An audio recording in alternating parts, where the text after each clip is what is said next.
Olá pessoal, tudo bem? Sou eu de novo aqui, professor de Química, Alexandre. Tudo bem com vocês?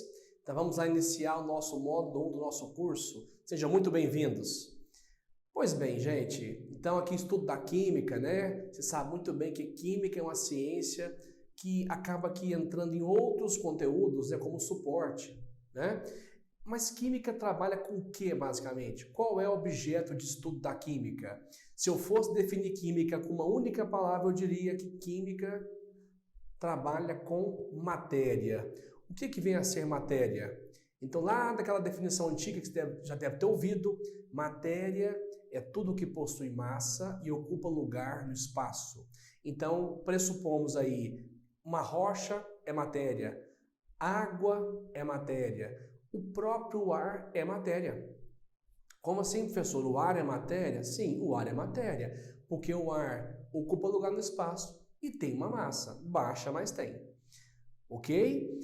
Mas além da Química trabalhar em entender e compreender a matéria, nós nos preocupamos em transformar essa matéria, modificar essa matéria. Então, o grande lance da Química é trabalhar com matéria e suas transformações, modificar, visando com isso melhorar a qualidade de vida da população. Então, a Química tem essa função, a função de melhorar as nossas vidas, tá certo? Pois bem, quando a gente mexe com matéria, então, né, e transformação, vamos falar de fenômenos físicos e fenômenos químicos. O primeiro, que eu falei, fenômenos físicos, transformações físicas, são aquelas que não irão modificar a composição da matéria. Então você pega lá um bloco de gelo. Quando esse bloco de gelo derrete, sofre fusão, a água que estava no estado sólido continua sendo água.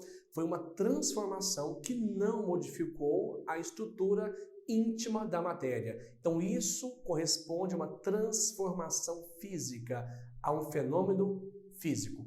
Pois bem, então um exemplo aqui que nós temos importante seria aí as mudanças de estado físico da água. Acompanhe aqui, por favor, pessoal. Então temos aqui, né, mudanças de estado físico, temos água no estado sólido, água no estado líquido e água no estado gasoso. Vejam bem, esse S de sólido, líquido e gasoso é um padrão internacional para representar. Note que o símbolo da água, temos aqui o hidrogênio maiúsculo, oxigênio maiúsculo, e esse 2 é o índice. Esse índice atomístico corresponde à quantidade de hidrogênio. A minha pergunta agora é a seguinte, vamos levar isso aqui para uma questão maior, para uma questão ambiental, por exemplo. Quando você falar na reportagem, tivemos um problema com o derretimento de calotas polares lá no Polo Sul ou no Polo Norte. O que faz com que esse bloco de gelo derreta? O que induz esse derretimento? Na verdade, é a temperatura que está aumentando na região. Sobretudo, a água do mar vem um pouco mais quente, acaba derretendo embaixo desses blocos de gelo e acabam desmoronando.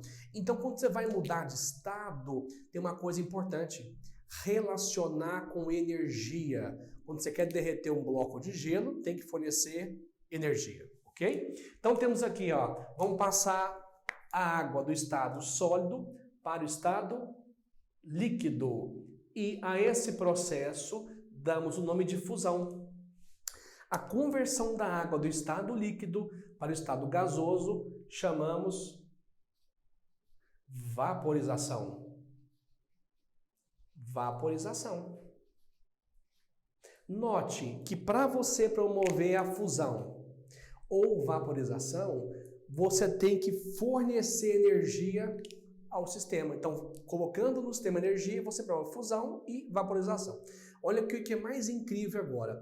Quando você quer fazer isso pelo caminho contrário, a energia que entrou para promover a vaporização, ela vai dissipar, ela vai sair para voltar a ser o que era antes.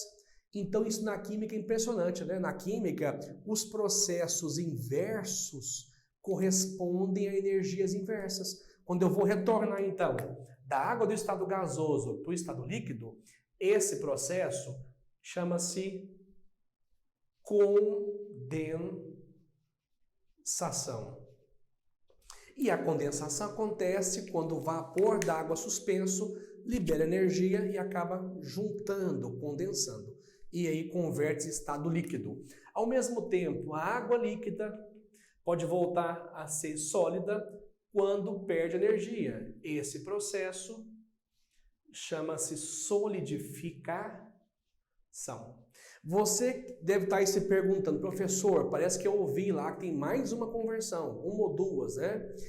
Que é a passagem direta do estado sólido para o estado gasoso, sem virar líquido primeiro. De fato, existe. Então essa conversão chama-se sublimação. É uma conversão que é do estado sólido, que vai passar para o estado gasoso sem converter-se em líquido primeiro.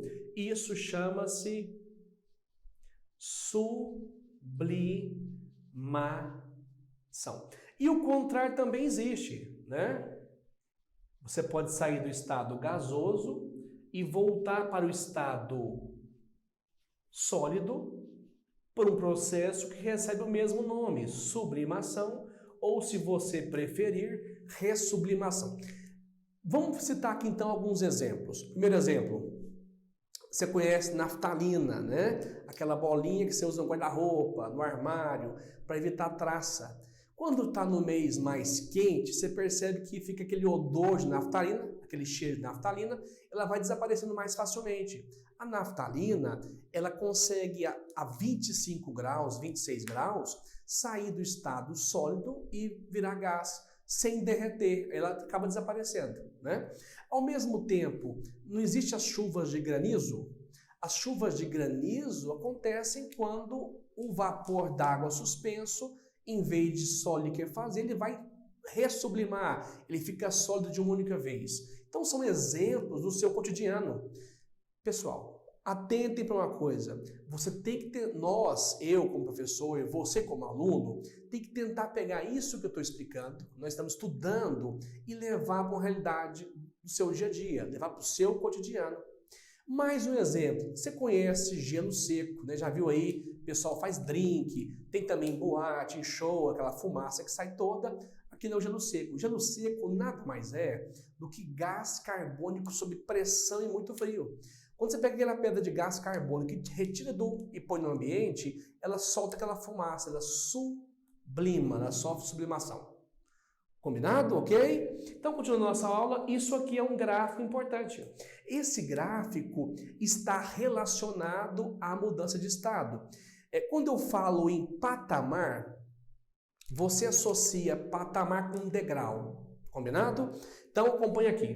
Nós temos aqui um gráfico que temos a temperatura em função do tempo. Esse tempo aqui, no caso, pode estar expresso em minuto, segundo ou hora. Nesse caso aqui, nós vamos trabalhar com minuto. E a temperatura, nesse caso, está expresso em grau Celsius. Aqui temos dois degraus, temos dois patamares. O primeiro corresponde à temperatura de fusão. O que corresponde à fusão? Se você observar a imagem anterior ali, fusão é a passagem do estado sólido para o estado líquido. Então isso quer dizer que nesse patamar, nesse degrau, eu tenho a transição de sólido mais líquido, que no caso da água é 0 graus Celsius, 0 grau. Vamos então colocar aqui, ó, a fusão no caso da água corresponde a 0 graus Celsius. Ao mesmo tempo, esse segundo patamar corresponde à ebulição, que nessa imagem chamamos de quê? Vaporização. Desse modo, eu posso afirmar, portanto, que aqui é a transição de líquido para o gás. Muito bem. Isso é importante porque quando você vai trabalhar aí, não é só com água, pode ser com álcool, com metal, com ferro, com ouro, você tem dois referenciais. O primeiro referencial é a fusão. O segundo corresponde à ebulição. O que acontece é que a ebulição da água, 1 atm, a 1 atmosfera, aqui no caso é o ponto de ebulição, que para a água corresponde a 100 graus. Isso quer dizer o quê? Isso quer dizer que com valores entre 0 e 100, teremos a água no estado líquido. Com valores inferiores a 0 grau, teremos a água no estado sólido. E com valores superiores a 100, água no estado gasoso. Então, esse gráfico aqui corresponde ao gráfico do aquecimento das propriedades de mudança de estado da água. Vamos trocar então um exemplo. Vamos tirar a água, vamos pegar o sal de cozinha. O sal de cozinha dá para derreter aquecendo? Sem dúvida, não é fácil, mas dá, né? Se você pegar o sal de cozinha, pegar um maçarico, colocar sobre ele, ele vai chegar ali a 800 graus, ele derrete. Então, o sal de cozinha pode derreter, assim como o ferro derrete, como o chocolate derrete, como o ouro pode derreter. Ao derreter, isso aí corresponde ao seu ponto de fusão, que são 800 graus. Agora, a pergunta é, esse sal de cozinha também pode ferver? Sem dúvida. É só você aquecer de 800 para 1490 graus. Você vai ter o sal de cozinha entrando em ebulição. Então, atentem para uma coisa. Não é só a água que cabe nesse gráfico. E qualquer substância cabe nesse gráfico. Ok? Importante também, isso está ocorrendo em função do tempo. Então, vamos supor que iniciou aqui no tempo 10 minutos. E a conclusão da fusão foi em 20 minutos. Você pode afirmar, portanto, que a variação do tempo aqui são de 10 minutos. Ou seja, nesse caso, nesse gráfico, a fusão ocorreu de modo completo no intervalo de tempo de 10 minutos. Ok? Maravilha. Vamos entender agora mais uma coisa. O que seriam propriedades da matéria, né? A matéria tem cor, pode ter cheiro, pode ser mais viscoso, pode ser sólido, né? Então, propriedades específicas da matéria. A densidade é uma delas. Perceba, quando você fala assim, a reportagem lá, não se deve jogar óleo nem na pia, nem no solo, porque o óleo é um contaminante. Óleo de cozinha, óleo diesel, né, solventes não devem ser descartados no ambiente.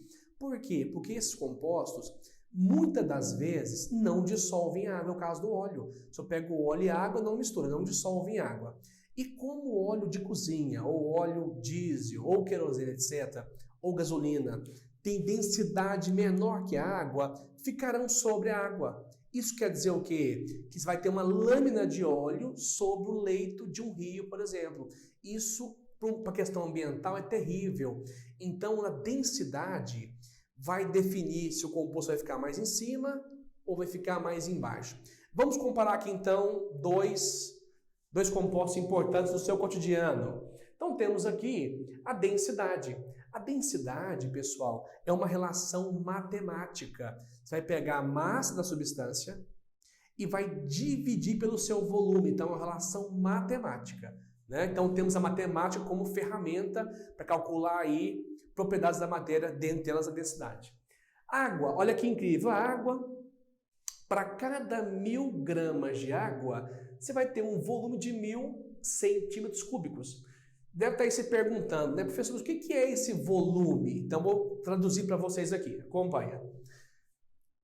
Essa unidade de volume quer dizer o seguinte, que se eu tiver um cubo com a aresta de 1 centímetro, eu vou ter 1 centímetro de largura, 1 de comprimento e 1 de altura.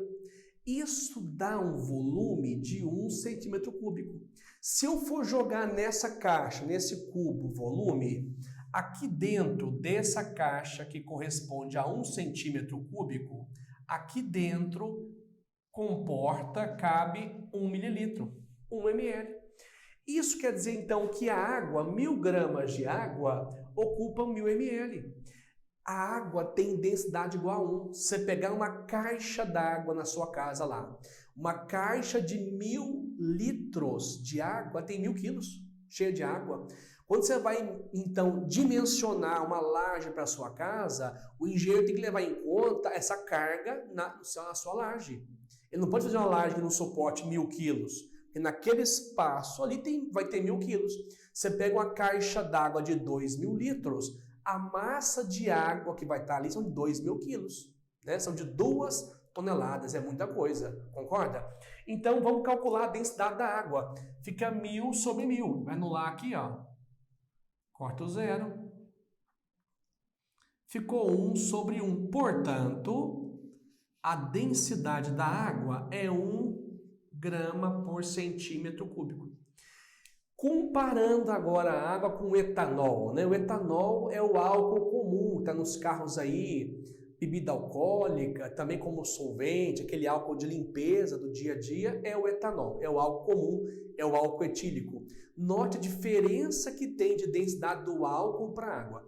Se eu pegar 1 litro de água, dá 1000 gramas, 1 quilo. Se eu pegar 1 litro de etanol, não dá 1000 gramas, vai dar 790 gramas. Se eu pôr então uma balança de equilíbrio, 1 litro de água e 1 de álcool, vai pender para o lado da água, porque a água é muito mais densa do que o etanol.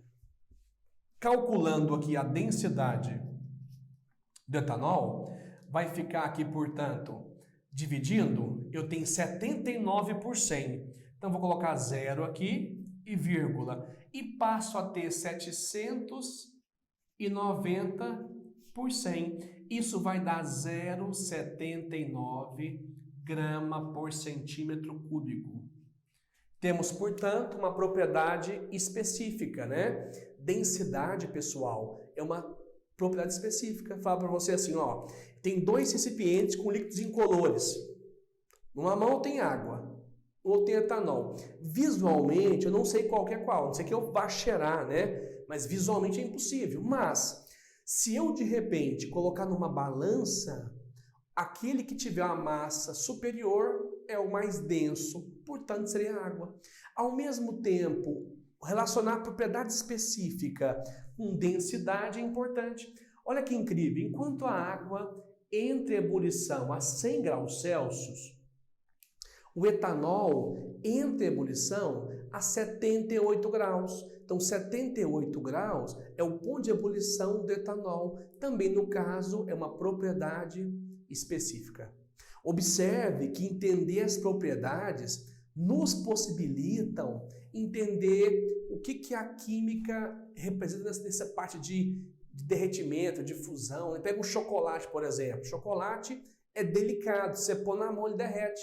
Então, o chocolate tem um baixo ponto de fusão. Já se eu pegar o sal de cozinha e pôr na mão, não vai derreter, porque para derreter, para sofrer fusão, tem que estar a 800 graus. Essa etapa 1 nossa, então, é em relação a propriedades físicas. Mas aí, professor, eu quero que você me conta como é que são as propriedades químicas, né? As propriedades químicas têm a ver com reatividade.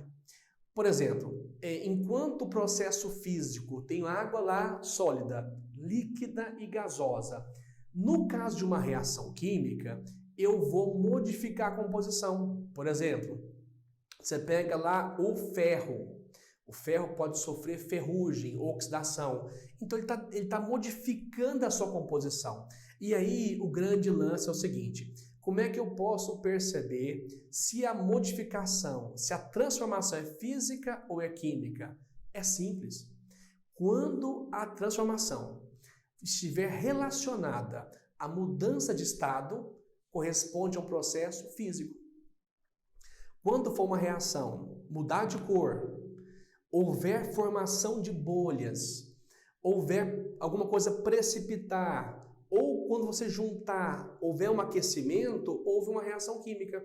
Quando você pega, por exemplo, sabão em pó, põe na mão molhada e fecha, fica quente, fica morno. Esse aquecimento denota que houve uma reação química. Então é isso aí, pessoal. Ó, muito obrigado pela atenção de vocês. Fico muito feliz com a participação no nosso curso. Um grande abraço e até a próxima.